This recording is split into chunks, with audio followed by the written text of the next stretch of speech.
Shit! Don't say boop boop, Ashley. That's not your thing. Get your own thing. And if you don't, then karma will just attack you and make your beer explode at the beginning of your video.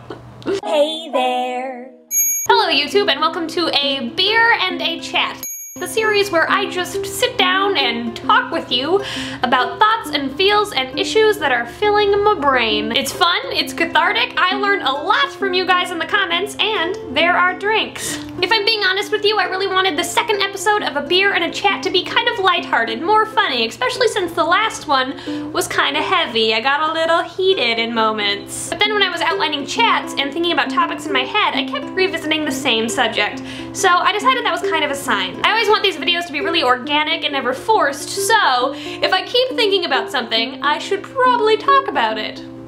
Right? So although it might be far from lighthearted or funny, today in A Beer and a Chat we're going to be talking about anxiety. And I wanted to talk about this for two reasons. First, anxiety has been something that I've had to deal with my entire life, and I think conversations like this can be really healthy. And the second reason that I wanted to make this video is because in the past, when bigger YouTubers that I really look up to have made this kind of video, it has always been a really positive experience for me. Specifically, I'm talking about Mika, Kitty, and Zoella. When they've made content in the past that has addressed their anxiety, I always felt like it really humanized them and made me feel way less alone because some of my biggest role models are dealing with the same struggles as me. On top of this, it was really nice to know that somebody could struggle with anxiety and have to deal with anxiety on a daily basis and still be really successful and happy and grounded and down to earth and awesome. I love their videos about it. I think they're great. And while I might not have a PhD in psychology, I can definitely tell you about my experiences with anxiety and share with you some of the tips that I have used in the past to manage it. So personally for me, anxiety comes in a couple forms, and one of them is this underlying uneasiness. Even if things are going really great in my life in regards to school or my relationship or my job, even if I just got a really cool job or just got an A, or maybe if my partner was just really cute,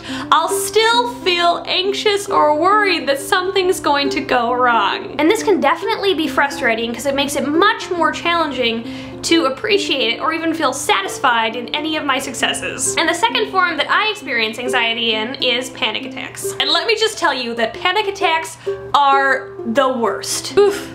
They are just the least fun. And for me, panic attacks can come at very different times. First, they can be triggered. An example of something that triggers a panic attack for me almost without fail, and I know this is very cliche, but it's public speaking. Fun fact, I used to be really good at public speaking. I was in theater and I was like state speech champion, but I went through this really traumatic experience and I'm not gonna get into it, but today, I can't speak publicly unless it's something that I'm really passionate about or really comfortable about, then I can do it. But if I'm uneasy or unconfident at all, I will almost always have a panic attack. And quickly I'll kind of share with you what this experience is like for me. So the first thing that happens for me when I'm in a situation that triggers a panic attack is my heart starts beating insanely hard. After that, my chest becomes red and it creeps up my face. And when I say red, I don't mean like, ooh, Ashley is a little flush, I wonder what's wrong with her. I mean like tomato red or fire truck red, like, ooh, that girl is red. Does she need to go to the hospital? Like that kind of red. And then after my heart starts beating insanely hard, and then after my face turns beet red, it starts becoming very hard for me to hear myself. There's a rushing sound in my ears. It's almost like I can hear the blood flow in my ears. And I start having a hard time hearing what I'm saying or focusing on any sounds in the room. If I keep talking, which, fingers crossed, is what happens, it's kind of like robotic. It's very autopilot. I'm just like continuing to talk, but I can't, like, I'm not processing what's saying. I'm very detached, like, from what's happening.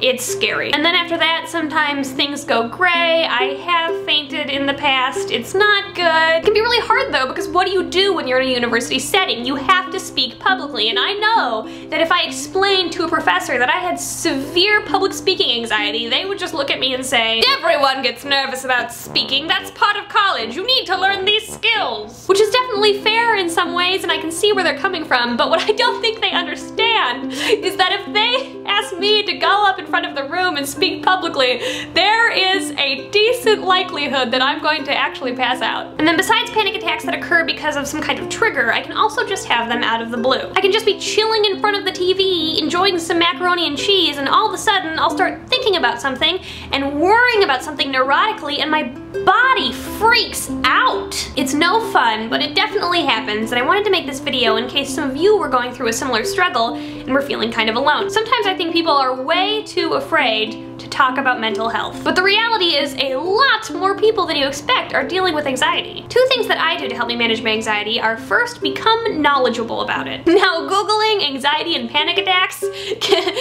definitely can induce some anxiety. But if you're feeling like you're in a good headspace, it can definitely be really helpful to learn about. Knowing exactly what my body is going through and why it is reacting the way it's reacting can really help calm me down. That way the next time I am having an episode, I can say, oh, this is a panic attack. This is normal. You're not having a heart attack. That racing flutter thing that your heart's doing right now, that's normal. That happens. You will be fine. And then the next thing that I do is talk about it. Whether it's to YouTube or my friends, I find that more often than not, people are pretty understanding of anxiety, and sometimes they're even going through the same challenges that I am. Getting my problems off my chest is extremely cathartic, and then when my friends relate to me, I feel so much less alone. Let me know in the comments some of the tactics that you use to manage your anxiety, if you have any. And like I said, I am only drawing from personal experience, so if you have any strategies that you think are better, please feel free to share.